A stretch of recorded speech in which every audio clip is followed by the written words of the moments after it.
Let's go ahead and get started. Hello, everybody. Welcome to our very first TrovaTalks event. So this is an event where we lend our platform at Trovatrip to our hosts to further amplify their message. And here to talk about all things LGBTQ travel and inclusivity, we are so excited to sit down with the Amazing Race winners, fiances, globetrotters, all-around great people, and last but not least, Trovatrip hosts, Will and James. Come on in, guys. Hi. Hi. Hello. How are you? So good. How are you guys doing today? We're doing great. So great. Yes, love to hear it. So for those viewing, as you may or may not know, Will and James have 3 incredible trips planned to Bali, Costa Rica, and New Zealand, where they will be encouraging travelers from all backgrounds and identities to join them as they explore the globe. A huge mission for Will and James, as well as us here at Trovatrip, is making travel more safe and more accessible to all people who may have thought that travel couldn't be for them due to a plethora of things. Could be their sexual orientation, their identity, their ethnicity, race, religious beliefs, body size, whatever it is.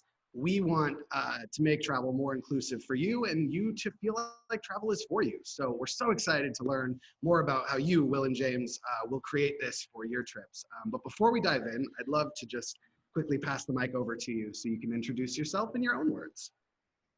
Sure. I'll go first. I'm Will. I'm originally from Texas, but we both now live in LA. We've been together for 7 years and we're about to get married at the end of this year. We were supposed to get married in 2020, hashtag COVID year. But we've been traveling the entire time that we've been in a relationship. Since the very first, couple of months, we were doing long distance back and forth from LA and Texas. So travel's been a huge part of our relationship. And I'm James. I'm originally from Grand Rapids, Michigan. I've been living in Los Angeles for 11 years, which is insane how fast time has flown by. Like Will said, we've been together for 7 years. We just celebrated our 7-year anniversary last weekend.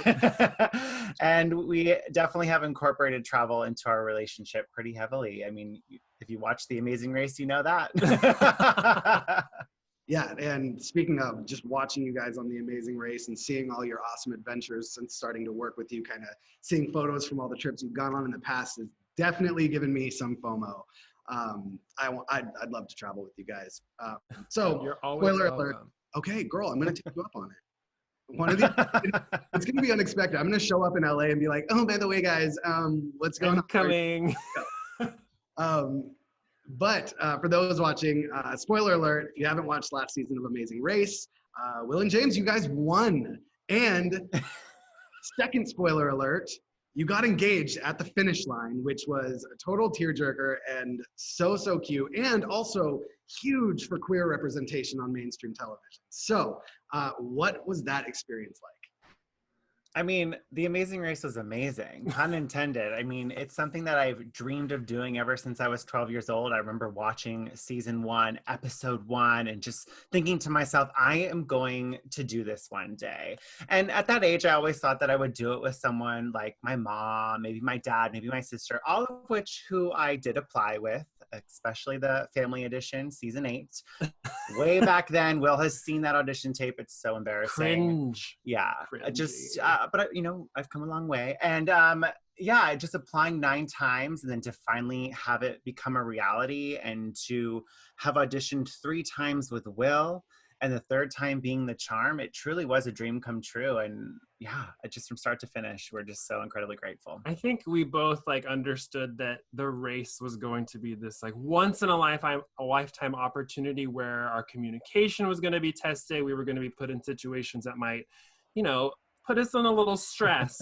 So I think we just tried to enjoy every single moment of the experience. And the greatest part about it is we didn't argue with each other. We didn't have any fights. We didn't get mad at each other. It was always us against the challenges. And I think that showed us that our relationship, hence we get engaged at the end, was that we're meant to be together. We travel so well together. We work so well together that, this is a perfect team that, let's get married and make it forever. I love that. And I also just my experience like working with you too, like whenever we're like brainstorming on trips or just talking about like the logistics of it, you guys you never speak over each other. You like speak together. It's like it's actually really weird. I'm like, okay, so that's what it's like to find love with a partner and to be like perfect for each other. So that definitely makes sense that you guys didn't like argue and you made it through flawlessly.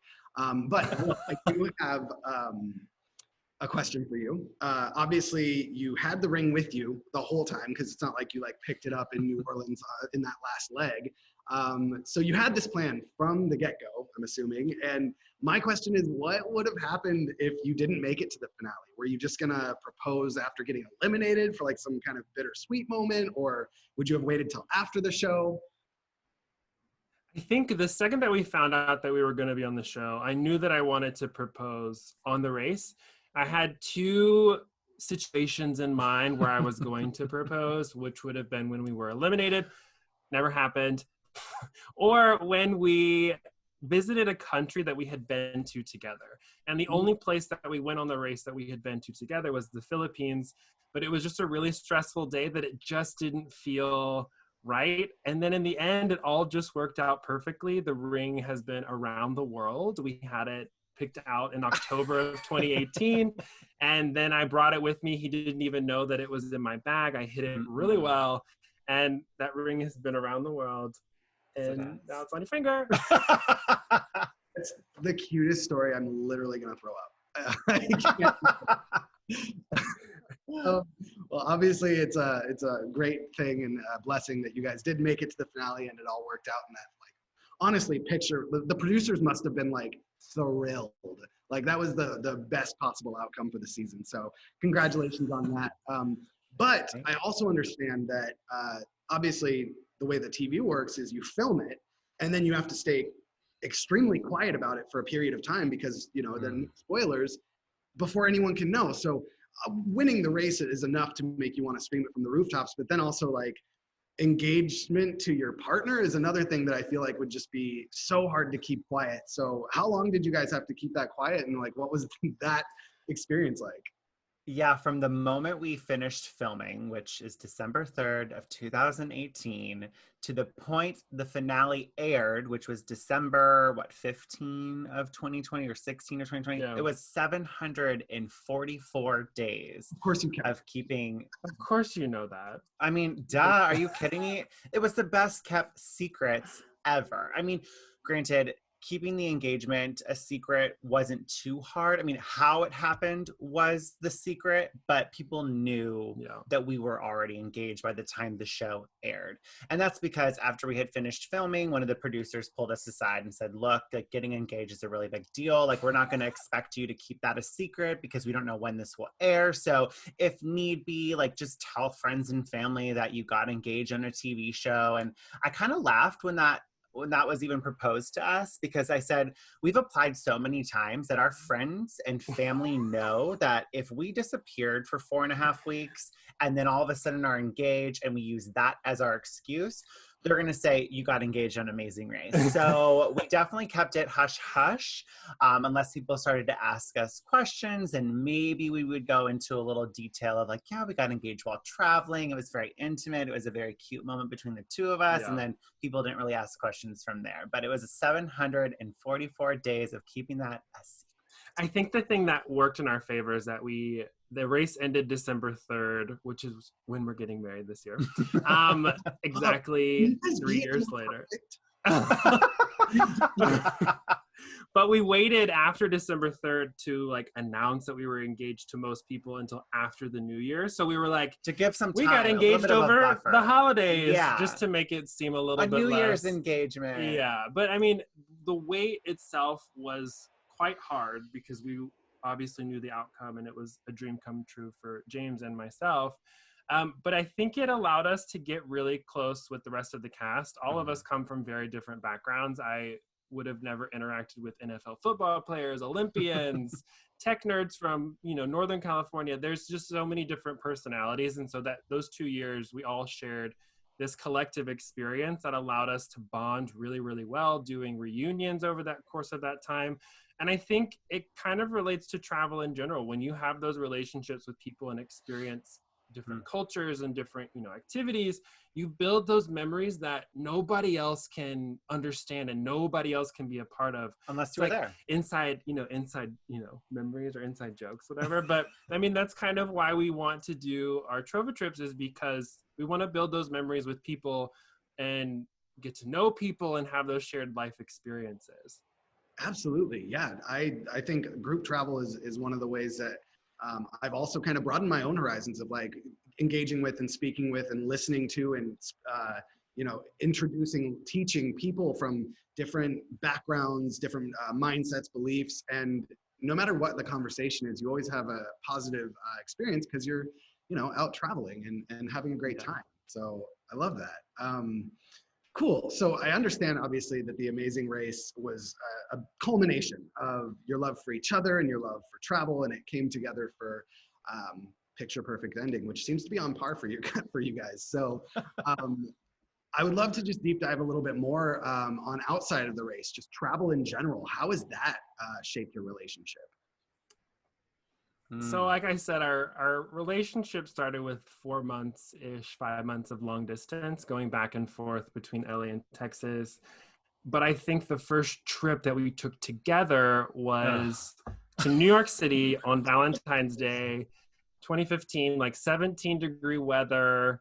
It was honestly probably the worst trip I've ever taken in my life. Well, just because of all the outside elements that were going on. It was freezing. We had like 50-pound luggage, 3 of them. Not backpacks at the time. We were not backpacking boyfriends yet. They were like the wheelie bags. Struggle bus travelers at that time. And it was because it was our first travel experience together. So we're learning how each other travel. I mean, and we slept in a friend's closet one night. We slept in a stranger's house who was a friend of a friend. We slept in this random hotel for one night. And so many things went wrong this entire like 3 to 4 day trip that we looked at each other at the end and we're like, that was crazy. However, we got through it. We did it really well. Like that was really weird that we were so, great with each other and communicating the entire time. So that was our first travel experience together, which may have not been the best. And then, from that, we decided, let's go international. Let's really put our travel skills to the test and see if we can do international trips together. And we ended up getting an opportunity to travel to the Philippines. And because we were so scarred by our trip in New York City and pulling wheelie bags around New York, like through subway stations in 17-degree weather, like never again. So that's when we invested in buying some backpacks. And through that, we were like, okay, like this is something here. And backpacking boyfriends has a nice ring to it. Like, let's use our trip to the Philippines as kind of this starting point to become the backpacking boyfriends and start sharing our travel experiences through our content. And so we traveled to a few different islands in the Philippines through Philippine Airlines, and we partnered with the Philippines Department of Tourism, and especially because they love America's Next Top Model, like everywhere in the Philippines, like Will was recognized. And before we even went there, we had a lot of, Filipino fan base reached out to Will and saying that they loved him from the show. And so we were very excited to immerse ourselves into the Philippines. We even did a meetup with fans at a mall one day, the Mall of Asia. That was ironically so much fun. Which was on the Amazing Race. But we did a meetup with fans in the Philippines, and it was just fun to interact because the Philippines is like the #2 country for who watches America's Next Top Model. But since then, we really just have tried to showcase LGBT-friendly travel, give people resources and things that they can do when they go different places. We've been very fortunate to go to a ton of different places, and we always try and show the safety and the things that you're able to do, all from, an LGBT couple perspective. I love that. Okay, so you mentioned America's Next Top Model. Will, you were the runner-up on, what was it, cycle 21? Yes, 21. Okay, so fangirl moment. Anyone that knows, I have some friends that are watching this, and I think my mom's watching this too, so they can attest to Hi, Mom. how big of an America's Next Top Model stan I was from the early days. I'm talking like middle school through high school. I used to have pizza parties and like watch Top Model with my friends. So like I was obsessed. to the point where, and I'm about to show you something that I have never showed anybody until today. I wanted to be on America's Next Top Model so bad when I was a kid that I put it on my vision board. And you know how when someone wins, Tyra does a photo shoot with them? So it was right after Jasleen had won, and I had really like long hair back then. So I photoshopped a photo of my face onto Jasleen's body. And here it is, posing with Tyra. Oh my God. That's Amazing. amazing. You look so good. Whoa. Who knew that I would peak at 14? Am I right? That's amazing. But I love that.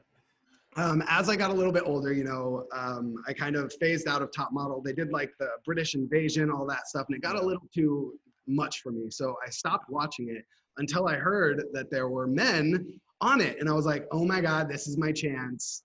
And so your season 21 was actually the one that like kind of roped me back into the ANTM universe.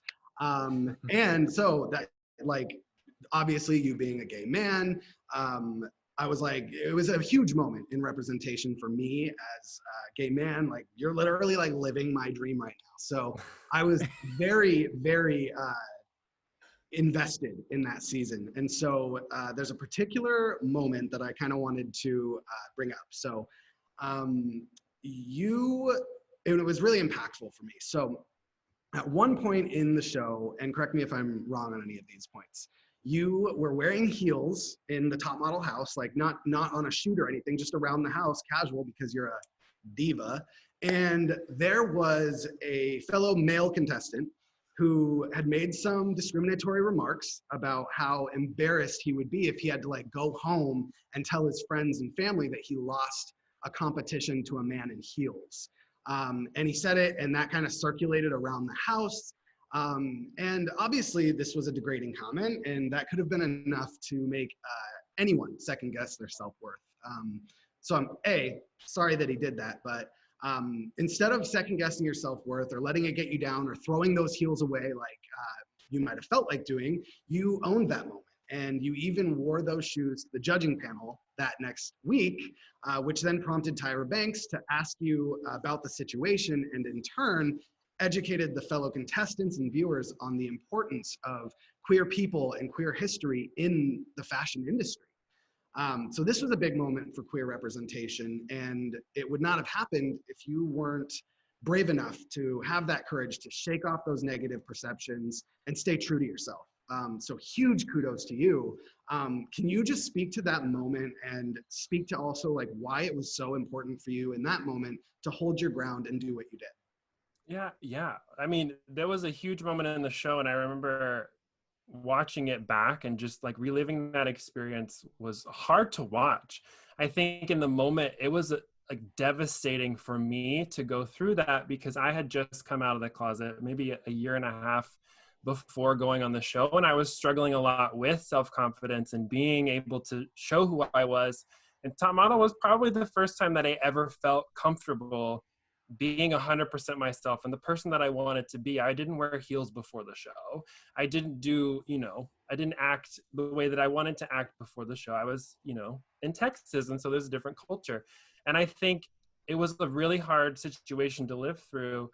But afterwards, when the cameras are off, you talk to all the contestants and you hear them say like, this is a moment for you. Like you can either, let it be defeating, or you can step up and say that this is a teaching moment. And I'm very proud of myself for, putting on my shoes, strapping them up, and then using it as a teaching moment at panel to showcase that like you saying these things, yes, they're awful, but you're not going to put me down to where, I'm going to be made to feel less than. I'm going to, pick myself up. I'm going to show you that I'm proud to be who I am, and I'm going to beat you. So there you go. And I did. So, I love that so much. And that moment in TV history has, it inspired me. And I'm sure it's inspired so many other young queer people who are watching it. And, it's those small ripple effects that I think you don't necessarily know in the moment what they're going to be, but it's No. that universal, like, do the right thing, stand up for yourself. If you're a good, loving person, you'll always win. So thank you, Will, for doing that. I'm going to go put on heels right now and walk around the office. Yes. Cool. I love it. So clearly you guys traveled all over the world in the Amazing Race. And you've also done some traveling on your own time. So have you ever experienced situations like what you did in the Top Model House, where people might have given dirty looks or said things or anything like that while traveling around the world? And if so, like, how did you or would you handle that? It's funny because we went to Hawaii a couple weeks ago. I was just about to bring that and up. we were by the pool, and we were just hanging out, in our whatever. And this guy walks by and he goes, "Oh, fairies!" And we were like, he said Tinkerbells. "Oh, he said Tinkerbell," and we were just like, "Oh, this is still a thing." Like you, which honestly, it's not an insult. Tinkerbell's iconic, so whatever. But I mean, it's crazy to think that happened in the U.S. Right? You know what I mean? Like, yeah, everywhere we've gone international, we've never experienced that. But yeah. in our own backyard, we do. Yeah. How twisted is that? But I think for us, to combat, feeling unsafe or feeling some type of way, we do a ton of research before we travel, making sure that we're very knowledgeable about where we're going, the LGBT laws, if there are any, or the culture that surrounds the community. We just want to make sure that we're protecting ourselves, but also being knowledgeable enough to where we're not causing anyone else harm. And you are going to experience homophobia, as terrible as that sounds. It's just something that's kind of ingrained in our culture, particularly in the US. But even around the world, there are some countries that aren't as welcoming to LGBT people, but you kind of have to equip yourself with tools and things that allow you to feel prepared and feel confident going into situations that you're ready, and a lot. But people around the world are kind. There is so much kindness around the world, and we've never been made to feel less than.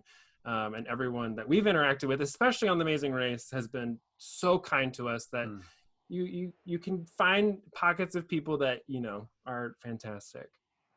I love that. So then, obviously, you guys said you do that research, you kind of get in the zone before you travel to make sure you're putting your best foot forward to give yourself and anyone you're with a wonderful experience while you're there. So what have been or are some fears that you faced when you're traveling, or even just thinking about traveling as a gay couple? Like, are there fears that kind of sink in before you leave? I wouldn't say fears really sink in, because I think we've just become so accustomed to doing research. Like, we really do a lot of research wherever we go, whatever type of trip we're going on, just to make sure we're up to date with the laws as well as the culture of each destination that we're going. That way we just feel a little bit more confident and prepared going into it. Like, if something were to, like a situation were to arise, like, we would know how to handle it. And yeah, I mean, do you have anything? No, I think, like I said, it's all about giving yourself a toolkit. You don't go into any life situation unprepared, unless it's just something that happens really quick. You want to make sure that when you're leaving the country and you're going somewhere that you aren't familiar with, that you have everything in your toolkit that allows you to be comfortable. And so that's a lot of research that you're doing, talking to people and really understanding what the culture is and what the laws are of where you're going, because those, have an impact regardless of if you live there. If you don't, they can impact your ability to do certain things. So you just want to make sure that you're equipped, because that confidence that you have of knowledge will make you feel so much better going into any situation. More comfortable, if anything. I love it. Okay, so you guys kind of mentioned you did a lot of international travel, and you didn't really experience that kind of hatred or kind of those pointed looks or remarks. So can you tell me about any like positive surprises, or maybe you went into it with a little bit of fear, but then you were like, oh, whoa, this is actually really nice? Yeah, I mean, just because it's the most recent international travel we've done, I mean, especially on Amazing Race, when we're running around, we're stressed out, we're like not being really good examples of ourselves. Every person we interacted with was so kind and so willing to meet us where we were and wanting to show us their city or their culture. I mean, especially in the Amazon, when we went to visit the indigenous tribe, you know, we didn't know how to cook that meal. And the women were so excited to just show us step by step, like how to make this meal. And then even when we were in Kazakhstan, like our taxi driver was so friendly and really wanted to try to communicate with us and would pull out his phone and like speak into Google Translate, and we would have a conversation through his phone. And he was just so excited to be with us and be a part of us. And then I think the most like warm moment was in India when we were doing the smog test, and the guy who was showing us how to do the smog inspection kept saying, "Welcome to India. Thank you for visiting India." That was the phrase I think we heard a lot in India, was "Thank you for visiting India." Yeah. Thank you for coming to India. And it was just so humbling. And like those types of experiences where it doesn't matter if you're gay or who you are. It's just, at the end of the day, we're human. That's what connects us. I love it. I love that a lot. And I think you're right. Like, there's that saying, you know, sit down for long enough with someone and you'll find you have far more in common than you have difference. And I think that really speaks to that right there. So you guys kind of touched on, you know, the research you do, that travel toolkit you said, but let's dive into that a little bit more. What would your advice be for travelers in marginalized communities who are concerned about how they will be perceived while they're abroad? There's so many new resources that exist where you can look and see if, you know, organizations, businesses, accommodations have some type of inclusivity training or they're LGBT friendly. There are a ton of resources online where you can get to know that information. There's also so many activist groups in countries where you can reach out to them and ask questions about what is it like to be in this country as a gay person, as a transgender person, and really get to know where you're going, the culture, and then also find out those businesses that will be welcoming and that will support you when you're there. It's fantastic because I don't know, 10 years ago, this would not have been a thing. But it allows you to build more stuff for that toolkit. Well, I think one way that people can kind of feel more comfortable and safe while traveling abroad is to do so in a group of like-minded people who make you feel safe. So especially when it comes to travelers in the LGBTQ plus community or any communities who are often underrepresented. So we know this is why, this is a huge reason why you had decided to host trips with us. So as you look into the future of hosting trips and building your brand as Will and James, where do you see your brand going, and how do you see Trovatrip supporting that? We have so many friends who will go on a trip and they'll be like, I wish we could do that. I want to travel with you. And we're always like, okay. We did that. We put it to the us. test one time and told our friends, we just booked tickets to Hawaii. They're like $30 one way because Southwest is running a deal. You're either in or you're not. There's no excuse. It's either a yes or a no. And 8 people ended up coming on that trip with us.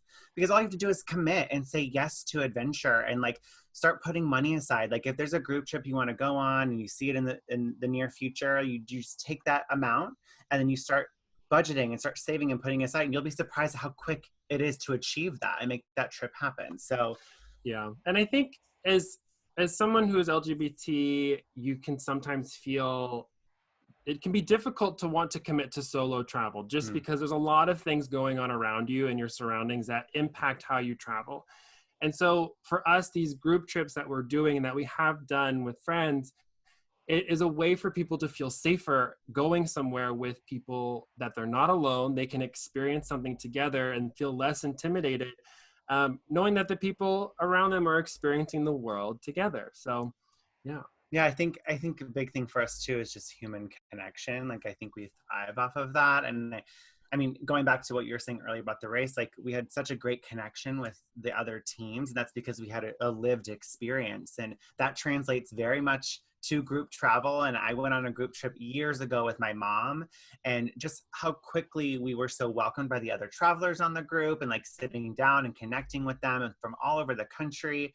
And I'm still friends with them on Facebook to this very day. And I see them going on group trips with each other still. Like it just builds this community and builds this camaraderie that has a long lasting effect. It's just whatever you want to put in and invest into it. Yeah, I mean, we're really fortunate that we have each other as forever travel partners and we can always go on trips together, but that's not the case for everyone. And so with our trips to Bali, to New Zealand, to Costa Rica, we want to provide a safe space where people can join us, not have to worry about anything because we've planned every single thing: relaxation, adventure, food, any social activities. We've done all the hard work so that you can just come have a really fantastic time with a really great group of people. I mean, I hope that I'm fun to be around. I mean, the jury's still out. We'll find out. We'll have to go to one of your trips to find out. No, I'm kidding. You two, I would love to travel with you guys. And like I said, I'm going to show up in LA and knock on your door one day. Come on, let's go. All right. Y'all heard it here. Cool. So you guys touched on those trips. So let's take a moment to think about each of those trips you're hosting. We got New Zealand. We got Bali. We got Costa Rica. So what is one thing that you are most excited about in each of those destinations? Oh my gosh.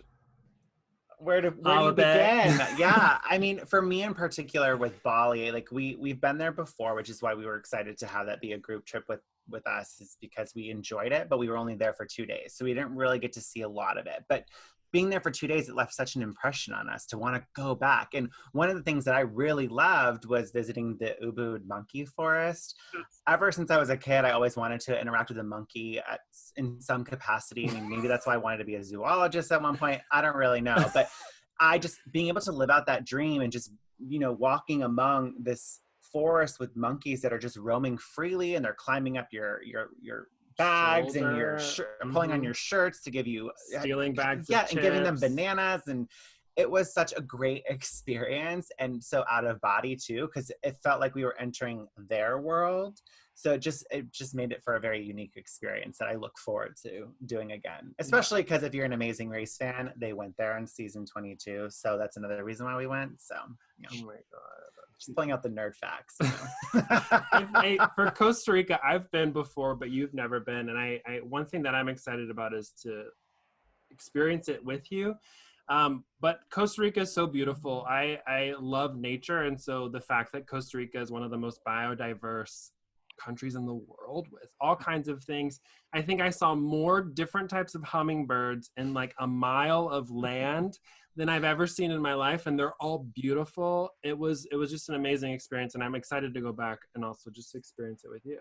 Yeah, I mean, I know nothing about Costa Rica other than word of mouth from Will here, but just when we were putting that itinerary together, I feel like we hit every facet of Costa Rica, every type of ecosystem: beach, city, rainforest, volcano, like you name it, we have it involved. And that's just because we wanted to make sure we, have a little bit of everything for everyone. And then New Zealand is just New Zealand. I love Lord of the Rings. Yeah, you want to live out your Lord of the Rings fantasy. Literally. Yeah. I want to see everything that New Zealand has to offer. I think it's just one of those places that you see photos of and you're like, that place is not real. Right. That is not a real country. And if it is, can I go? I want to go now. So it's been on my bucket list and my number one spot that I've wanted to visit for as long as I can remember. So I'm excited. Come on, Legolas, let's go.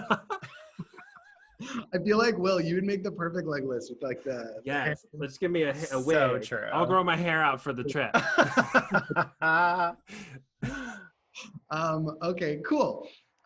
So let's kind of talk about group travel again, coming together as a group of strangers. Like, some people might look at that concept and be like, whoa, social anxiety through the roof. I don't even want to go to a family outing with people, let alone travel the world with a group of strangers. Like, that sounds so intimidating. It could be a number of different reasons, but what do you guys have to say about someone who's maybe just like unsure about meeting up with a group of strangers for such an intimate setting and experience? I think you said it perfectly, that it seems daunting, like social anxiety, not sure how you're going to be received, but I guarantee you, if you're feeling that, there's going to be at least 2 or 3 people coming on the trip that feels the same way. So there you go. There's already an immediate connection that you guys can bond over, maybe a little bit of that social anxiety, and find ways to like make it the best trip ever. Like, everyone going into a new social situation at some point feels some sort of nerves. But once you do it, you won't walk So away rewarding. saying, I regret doing it. No. And one quote that I say all the time, and I tell anybody who, talks to me, I'm scared to do that. Okay. Everything you've ever wanted in life is sitting on the other side of fear.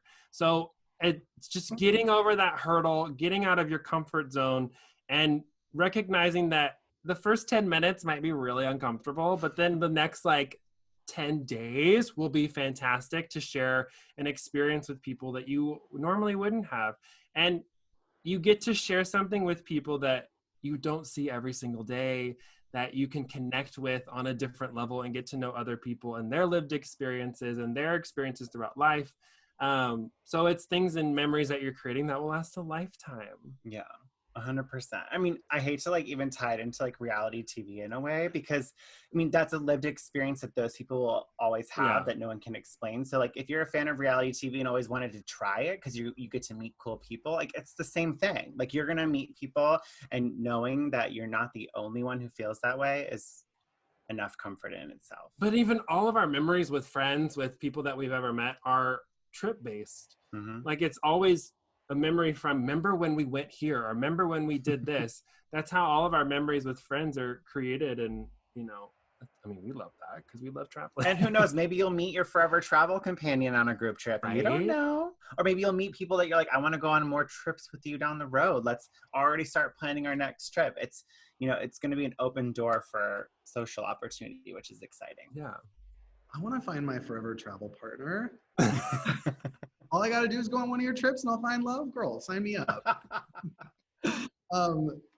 That's awesome. I love that quote, Will. Everything you've ever wanted is sitting on the other side of fear. Mm-hmm. That could be, I think, applied to so many different things, and especially for people in marginalized communities. Think about that situation with you in the heels and how scared you were, but then you owned it, and the big impact that has. It's those small moments where you take that risk, you do the scary thing, and it's typically worth it in the end if it's something you're truly passionate about. So I'm sold. I want to come travel with you guys. Those trips are amazing. I'm gonna do it. Sorry, Trovatrip. I gotta go I gotta take 3 vacations a year because Will and James have new trips coming out. Yes. Cool. Well, we have some Q&A submitted by people that are watching. So I want to pull up some of these questions. How does that sound to you guys? I love it. Let's do it. Cool. Okay, so let's see. What are the top three travel destinations you've been to that you've experienced that are ideal for the LGBTQ community? One is Austria. We had such a fantastic experience in Austria. We were in Salzburg and Vienna for a couple days, and they had events for LGBTQ people. They had bars for LGBT people. But not even that. There was one point we were walking through a park, and I remember taking a minute to just really look around, and I was like, there's a lot of men holding hands here. In the middle of the day, just casually going about their day. And I was like, wow, it just seemed so natural. Yeah. And that made it even more comfortable for us. And that was the first day of seeing, the first day we were in Austria, we saw that and we were like, love this place. Let's come back. Already comfortable. So that would be one. Yeah. I would agree. That was my first one. Yeah. The other one for me is Thailand. I think Thailand is such a fantastic country. It's a Buddhist country. And so they live under the golden rule, do unto others as you would have them do unto you. And so they treat every single person that comes into their country with such warmth and kindness and support. And so we never felt any type of way. We always felt super welcomed and super supported, and we really had a fabulous time in Thailand. Yeah, Thailand, you can never go wrong. That's plus their drag queen, I've heard, is yes. They have some really fantastic venues and all kinds of stuff for people. Yeah. I would say the other one would be Scotland. Mainly because we found the gay community. We stumbled upon it. It was called the Pink Triangle. We were in Edinburgh, and it was just so nice, and it just felt very relaxed and very, again, comfortable. just knowing we were in the community there and never faced anyone. I liked Edinburgh a lot. That was another one. We had a really great time. Yeah. Can either of you give me a Scottish accent impression? Mm-mm. But there are pictures of us in kilts. Oh yeah, we went to a kilt and we put on kilts. But you know us, like we're not like walking, you know, like a man. We're like, woo! We were twerking in the kilt. Let's be honest. You kilt it. We did. We killed it. Yes. I can't do any sort of accents. Any time I try to do like Scottish, it'll blend into like British and Australian. It's bad. So I'm just hoping by the time Scottish is hard. I'm hoping by the time we're done with our group trip to New Zealand that I'll walk away with a little bit of a New Zealand accent. That's a great one. Down under accent is prime. Cool. So the next question we have from the audience, as a gay couple, what is the biggest challenge you have to face while traveling? I think it's the balance of knowing like the environment you're in. I mean, between especially like the law and the culture, like what's accepted with both, because those are two very different things. I think you're more articulate than me at explaining that. But I mean, they're two very different things, and like brushing up on that and like what that means is so important. But yeah, I think you have to kind of separate law from culture.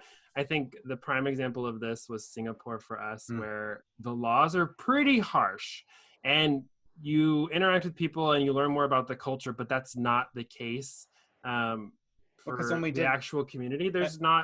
People aren't being prosecuted in any way, even though that law exists. So these laws are super old. However, they're just not being implemented or being sought out. I mean, when we were doing our research and saw that, we were like, oh, okay, good to know. But then when we did a little bit more research, there was like gay bars. Yeah. And we went out to one of them one day. Like it wasn't, just knowing the difference between the two, I think. Yeah, but I also, like, you can't bring your American values to other countries. You are a guest wherever you go.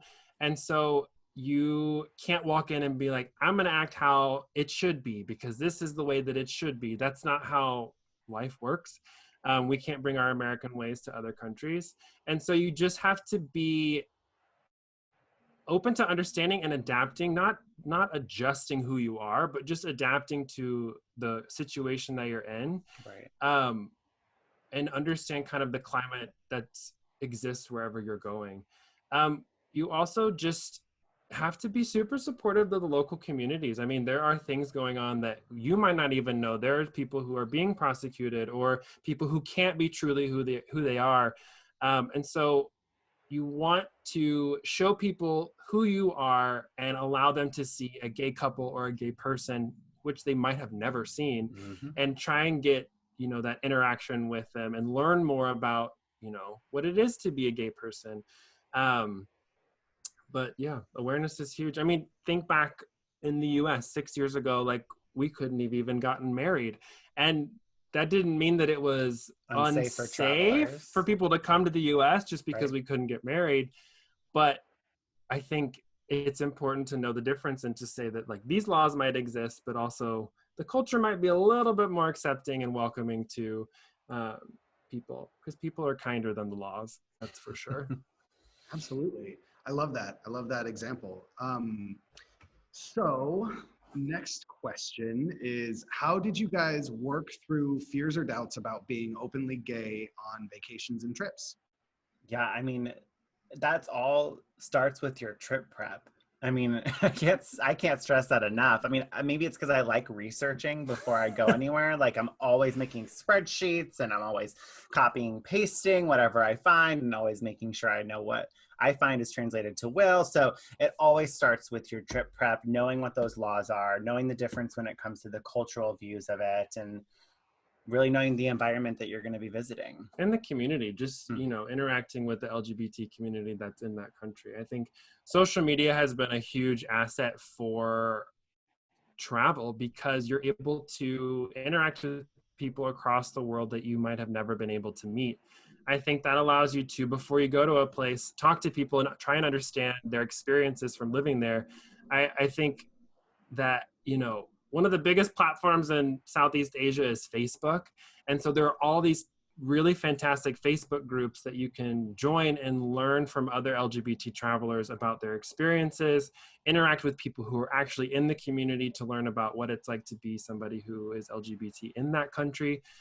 But that social media has become not only like a way to interact with people, but also a massive resource to learn about a place that you're going to. Especially when it's firsthand experiences like that. Yeah. You can learn a lot from someone else's firsthand experience. So, Oh, yeah. yeah. Nice. So, I know you said Facebook, but what are other like apps or websites or means of communication have you used to connect with those people? And yeah, like how do those conversations go? I think obviously Facebook, because there's a ton of like Facebook groups has millions of people interacting in different types of things that you're, I don't know, interested in. So you can find groups that have collective interests that you can talk to. So that's a great resource. I think another one is reaching out to LGBT organizations in a country that you're going to who have people on the ground who are doing activist work, who are doing community-based work, who actually understand what it's like to be in that community.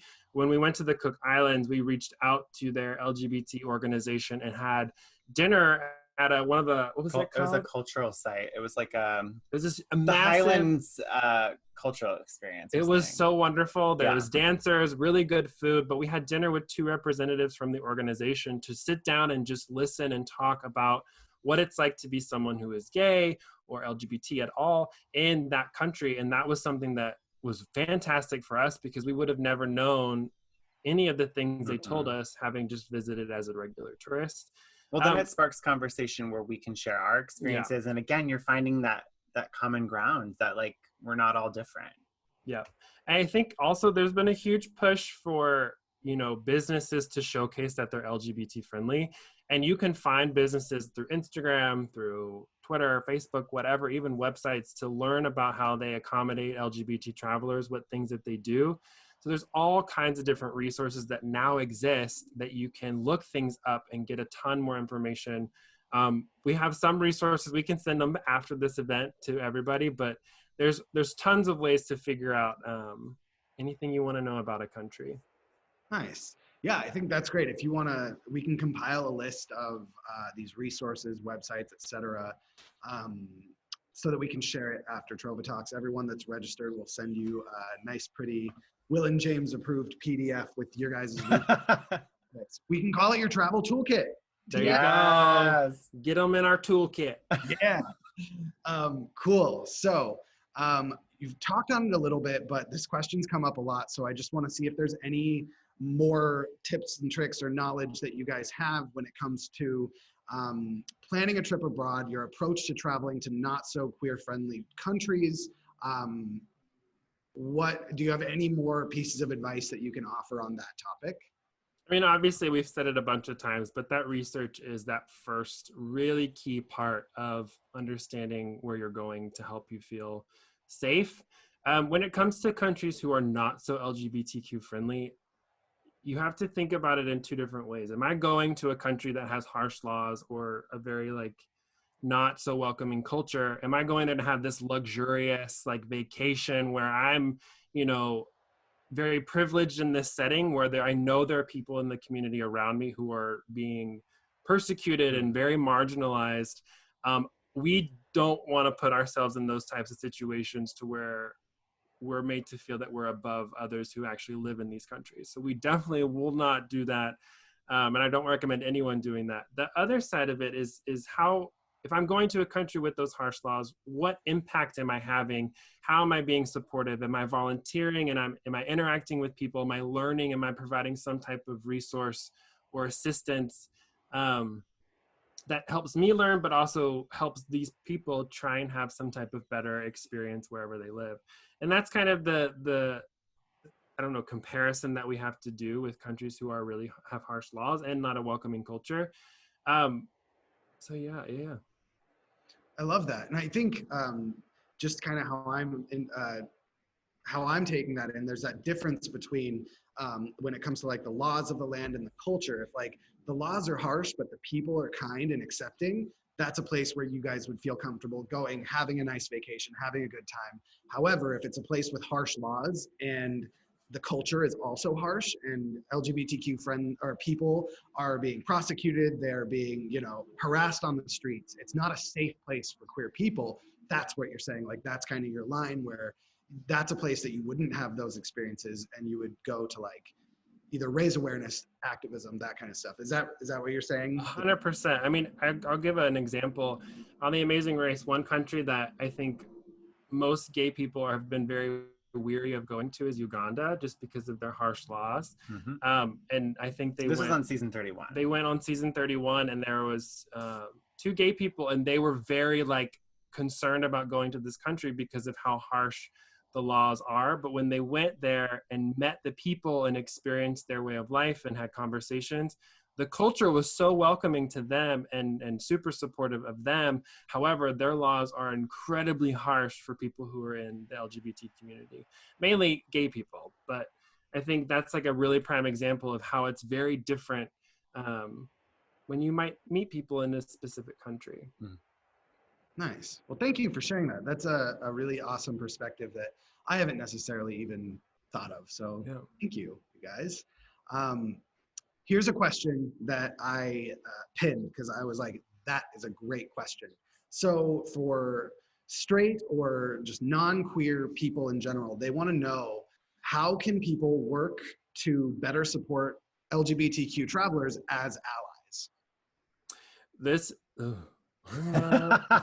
That is the best question, because there are so many things. There are so many things that you can do. I think the biggest one is having something that's visible, whether that be a rainbow sticker in a window, whether that be pronouns on name tags if you're a business owner or a vendor.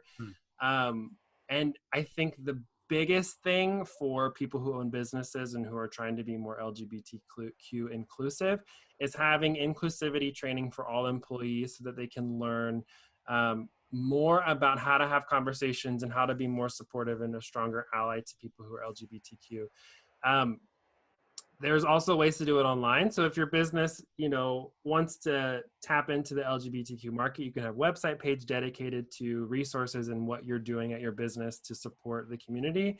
But that little image of visibility, that rainbow flag, is something that I think everyone can connect with and be like, oh, yes. So I feel a little bit better going somewhere where they do show that, even just a simple little sign of visibility. Well, especially if you're walking around a city or a new place that you've never been to, just seeing the flag or a sticker of the rainbow flag, you immediately associate, I feel welcomed here. Yeah. And there's so many times I feel like we've done that where we'll not mistakenly, but we'll just stumble upon an area where we just start to notice it and we're like, oh, this must be the gayborhood. Like, but we already have that association, so we know we're comfortable here. So that's a huge thing. I would say the rainbow flag is a big identifier that I think would make people feel welcomed and to know that you support them. Yeah, and that's the business side. Now on the individual side, as a traveler, you can do a rainbow pin on a backpack or on a shirt.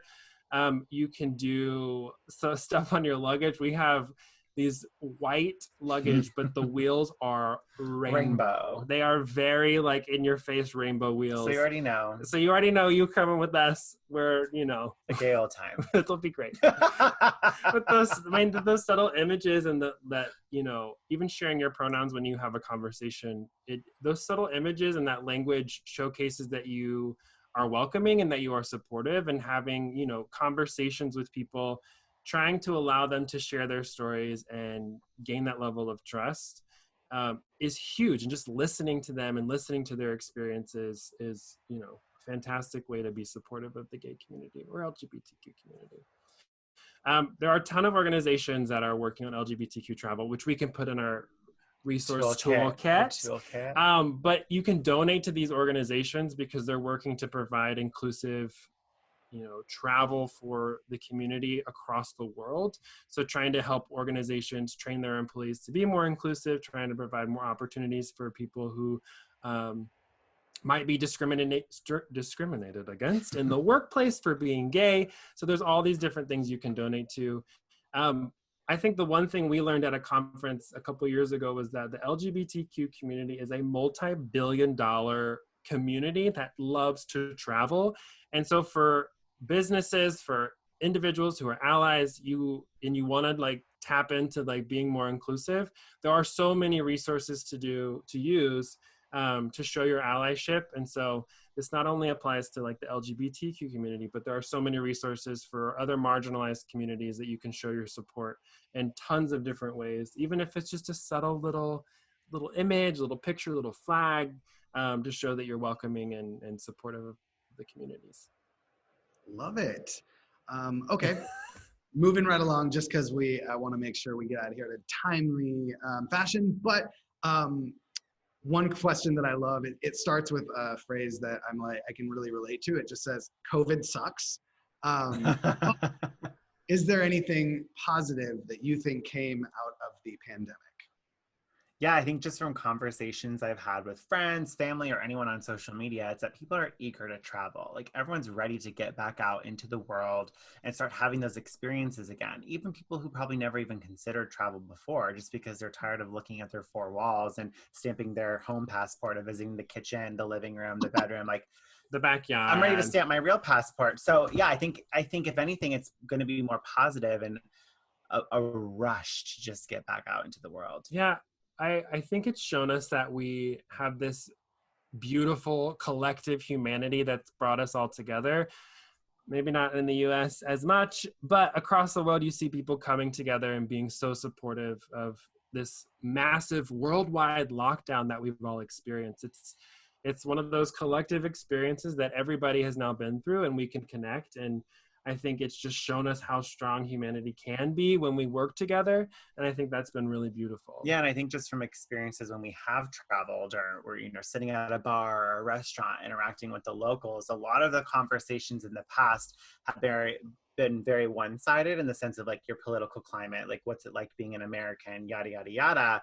But now I think moving forward, it's going to be such a bigger community of conversation where like, what was the lockdown like for you? Or my gosh, I remember seeing it in the news. Like this hit you really hard. Like, how did it affect you? Like there's going to be more of a common ground of conversation that you can have almost anywhere you go in the world now because it's something that brought us all together. And yes, COVID sucks. COVID sucks. I want to make a shirt that said, I was going to do this, ... But COVID. I could, just like, but COVID could be its own phrase. But COVID, yep. Yeah. Mm-hmm. Was gonna rule the world, but COVID.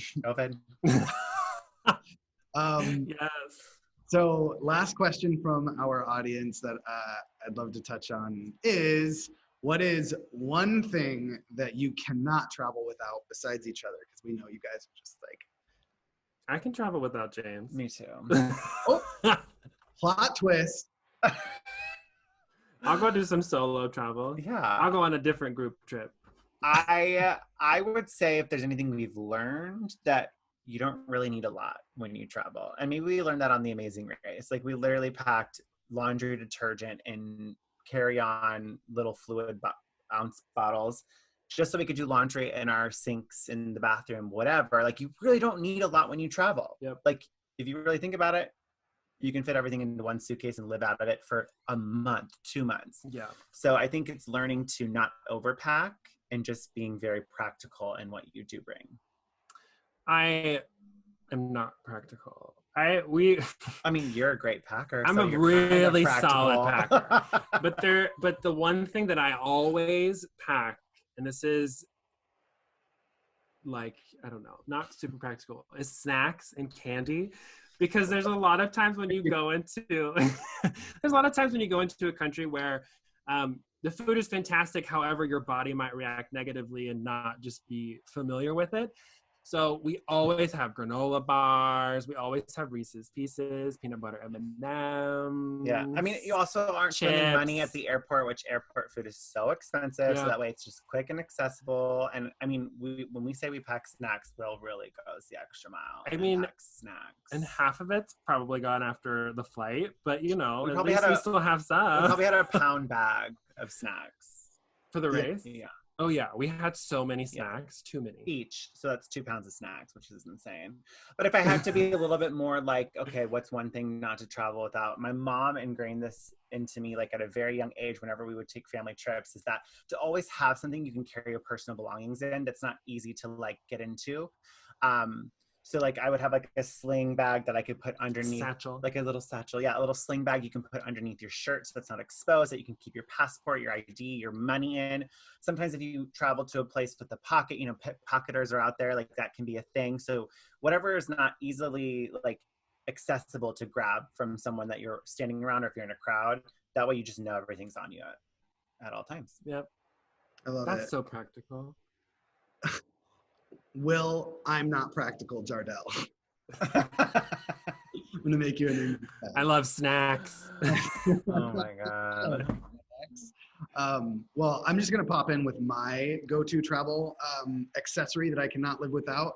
And anyone that is on a flight longer than a couple hours, go and get those foot hammocks that hang from the carry-on or the little tray. You can put your little feet on them. You can like put your feet on like this. So you're basically like laying down. You get so much leg room back. I'm telling you, foot hammocks for the plane change your life. And that's something I do that. I'm curious to know how Your birthday's coming up. It is. Cute. Well, that is all the time that we have for this TrovaTalks event. Thank you both so much for joining us and kicking off. This was our first ever TrovaTalks, and there's no one I'd rather do it with than the two of you, my favorite. Thank you. Thank you so much for diving into LGBTQ travel, what it means to you, tips and tricks for people that might feel a little less confident or like travel might not be for them. For those people and anyone else watching, we will be sending everyone Will and James approved travel toolkit trademarked with all of these resources, tips, tricks, organizations you can check out, donate to. Thank you guys so much for all of this. I feel like I personally got a lot out of it as a queer traveler, and I am also very excited to join you on your guys' trips. Thanks so much also for spreading that message of inclusivity and breaking down those social barriers when it comes to travel. That work that you are doing has a big effect on a lot of people. So I love to see it, and I really appreciate you too. If anyone has questions out there in the internet and the audience, or you would like to join Will and James as they travel the world in these upcoming trips, head on over to Trovatrip.com and book those spots because they have been going quickly. Lastly, everyone, keep an eye on your inboxes for that follow-up email. And we'll also be sending a recording of this in case you would like to view it at a later date or share it with a friend. That being said, do you two have any parting words? No, just to say thank you for everybody who's been hanging out and watching. I think we're all eager to get back out in the world and see different locations besides our homes, and so I'm hoping that you'll all join us on our trips, and that we'll all be able to experience a little bit of the world together. Yeah, and if you do have any questions, feel free to reach out to us on social media. There's some names of attendees that I recognize already of people who've reached out asking us questions. So if we haven't gotten back to you yet, we will. And we hope that you're able to join us on a trip around the world and we can have our own little adventure together. Yes. Yes. Well, again, thank you guys so much. I know you said before we started this that you had a long day, so go get some self-care in, relax, have a good night. Your dog's name is Zoe, right? Yes. Give Zoe some love for me. We will. Our dogs are twins. Yes, our dogs literally are twins. They look identical. So I'll give my dog Allie some love for you too as well. Yes. All right, guys. Bye, everyone. Bye, everybody. Have a great night.